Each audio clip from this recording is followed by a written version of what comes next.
pronostic, je dirais Yves de Maria. Et c'est parti.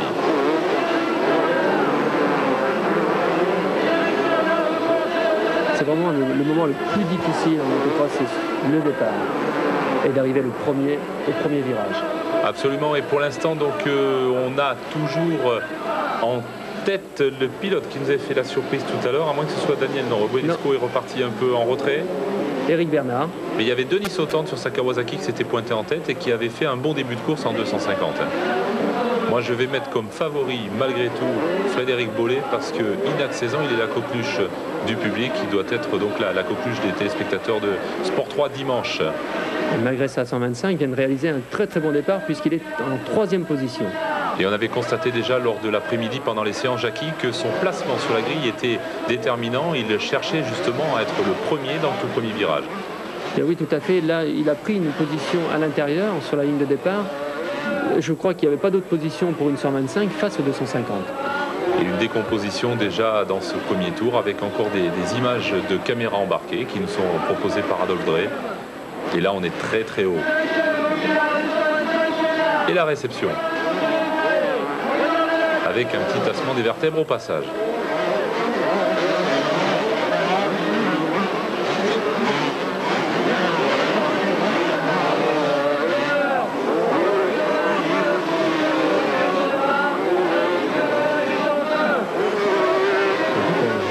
La longueur du grand plateau.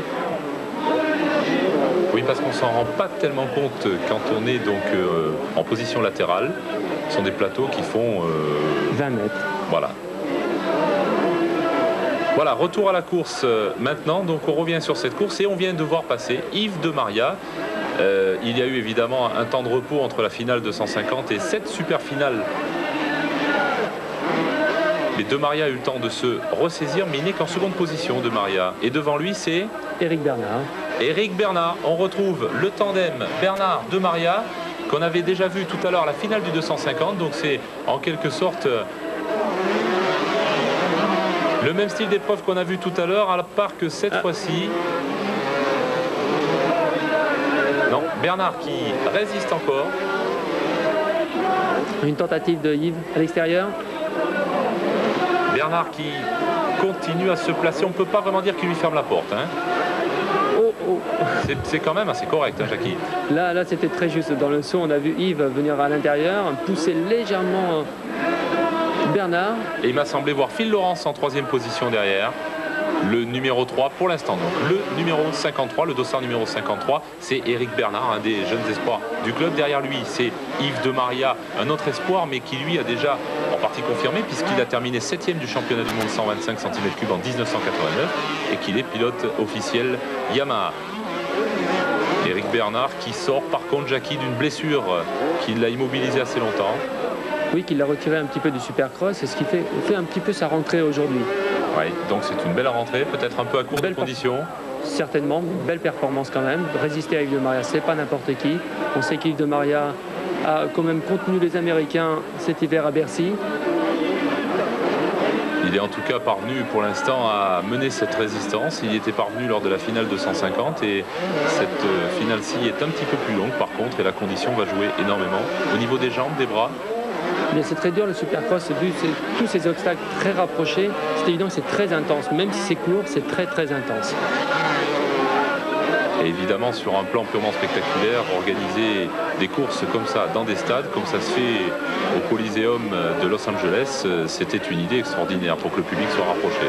Alors c'est fabuleux bien sûr pour le public, mais c'est aussi fabuleux pour le pilote qui roule avec une ambiance incroyable, un public toujours très très chaleureux.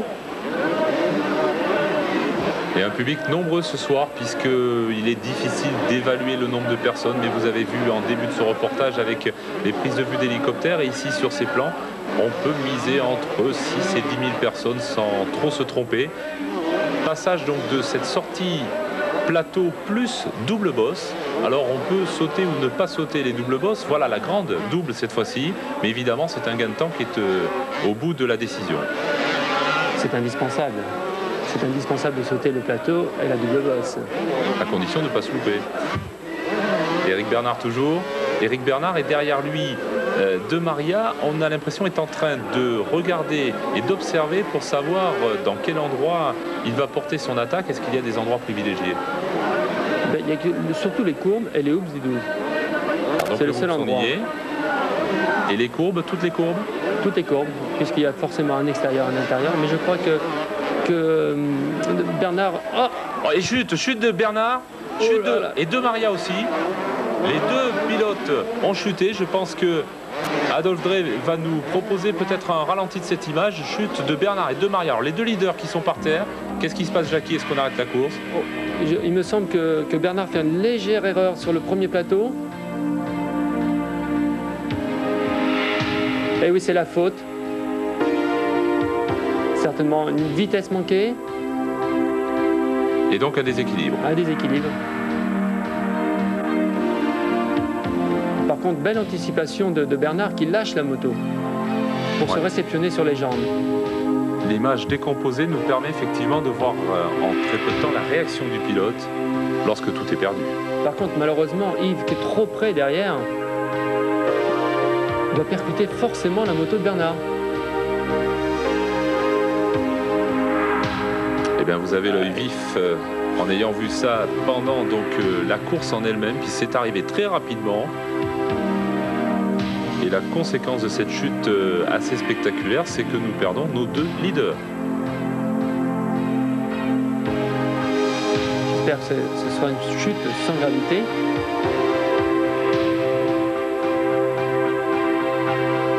Voilà, et bien on a revu la chute et on trouve là pour l'instant, on ne sait plus trop si on est dans le classement, mais Daryl Hodkins, le champion néo-zélandais qui est sur cette course. J'avais vu tout à l'heure donc Phil Lawrence, le numéro 3. On attend toujours Brock Glover, mais on vient de nous annoncer, puisqu'on a un pointage à nos côtés, que Brock Glover a abandonné dans le même tour que celui qu'on vient de voir, c'est-à-dire la chute d'Eric Bernard de Maria. Et donc on perd trois favoris d'un coup. Bernard, De Maria, Brock Glover. On ne trouve pas Éric Bollé. Alors vous, Jackie, vous avez perdu votre pari. Vous aviez parié sur De Maria, moi sur Frédéric Bollé, mais je ne le vois pas dans les premiers. Bien. Si les favoris ont disparu, il reste quand même la course continue. Et il me semble que Frédéric se retrouve maintenant à la seconde place, suivi d'un autre Français qui s'appelle Guédard. Yann Guédard, oui. Et si on s'amusait à faire un petit classement de 50-125, on a une de 50 en première place, suivi d'une 125, puis une de 50. Alors la 250 leader, donc on en a la confirmation maintenant, puisqu'on était évidemment en train tous d'admirer ce ralenti. C'est Daryl Hodkins, le numéro 6 que vous voyez, c'est lui qui est le nouveau leader de la course. Pilote américain sur une 250 cm3, la 125 derrière, c'est celle de Frédéric Bollé. Ensuite Yann Guédard. Yann Guédard ensuite avec une autre 250 cm3, donc c'est l'équilibre parfait. Tout à fait.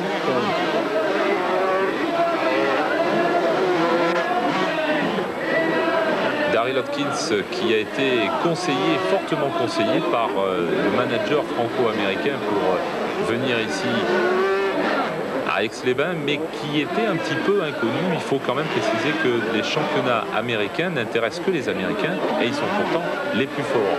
Ça veut dire que le 12e, le 13e américain pourrait en principe battre assez facilement le 2e ou 3e français. Alors on ne connaît pas forcément ces pilotes des USA, mais on est en train de découvrir un Daryl Hodkins qui est en pleine forme et qui en plus roule avec une grande régularité. Ce ne sont quand même pas des Américains inconnus, comme ils figurent quand même dans les 15 premiers en côte ouest aux États-Unis, donc c'est quand même déjà une belle performance. Mais ils ne viennent pratiquement pas dans les Grands Prix de championnat du monde, sauf le Grand Prix des USA. Le programme aux États-Unis dure très longtemps. Il y a à peu près une trentaine de courses qui ne leur permettent pas normalement de venir en Europe. Et les courses qu'ils organisent là-bas sont très cotées et sont également très dotées. Et c'est en partie la raison pour laquelle un titre de champion du monde les intéresse moins. D'autant qu'une carrière n'est pas forcément longue dans le Supercross. Daryl Hodkins toujours. Vous confirmez, Jackie, en regardant un petit peu hors écran, qu'il y a bien en seconde position, bien mon petit favori tout à l'heure, Frédéric Bollé. Tout à fait. Suivi toujours de Guédard. Hodkins, Bollé, Guédard et... On a perdu un peu le fil derrière puisque déjà le leader a repris un tour au tout dernier concurrent. Il faut dire que la piste se fait sur un déroulement de 500 mètres seulement, c'est très court. Et sur une surface équivalente à celle d'un terrain de football en quelque sorte. Et on s'approche maintenant de l'arrivée avec probablement Daryl Hodkins qui a l'air d'assurer cette première place pour l'instant. Jackie, un petit commentaire sur cette course super finale? Eh bien, je crois que Atkins a eu beaucoup de chance.